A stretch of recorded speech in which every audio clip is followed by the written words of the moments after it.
most of the people that watch this are wholesalers, right? They want to find the deals for the flippers. And as you're kind of in the flipping process, you're already doing that. And I'm showing you how to find those deals so you can source them yourself, right? Because you definitely can use, wholesalers, networking, Sunday, different platforms. That's how we get a lot of our deals. But it's also you can get deals from, targeting those areas of marketing. But that's really cool that you figured this out. And I just want to say to the wholesalers or flippers, whoever's watching this, you need to know the data and the information in your market, just like Daniel's saying, because you could pass on, you could be talking to a seller who wants a certain amount and you could pass and be like, oh, they want too much. But if you understand your market, maybe they're right in the money and you can make a deal, you can flip it or you can wholesale it. You really got to know your info.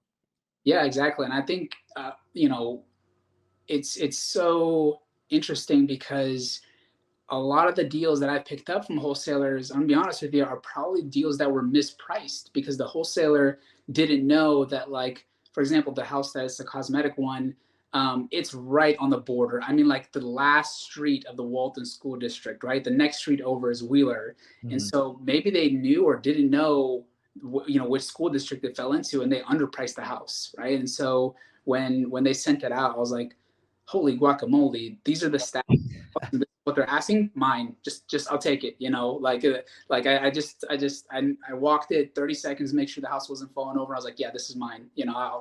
I'll figure out the financing later. And so I just whatever it is you're doing, if you're wholesaling and you're talking to a seller and they want too much, maybe there's a reason that they think that a house is worth that much. Look into it. Are they in the right school district? Are they on a golf course and you just don't know that you're in a golf community or whatever it is?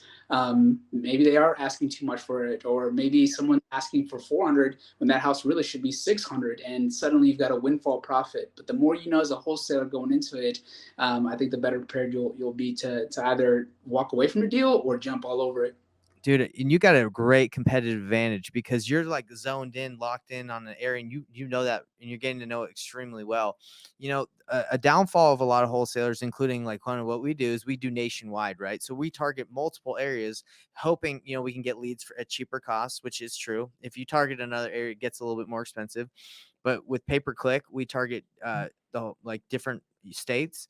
Yeah. So if we get something like, for example, in East Cobb, and if I didn't know the area like you do, and I know, we wouldn't know, like we would think a seller, if you just look at Zillow, you'd be like, oh man, they're completely crazy, right?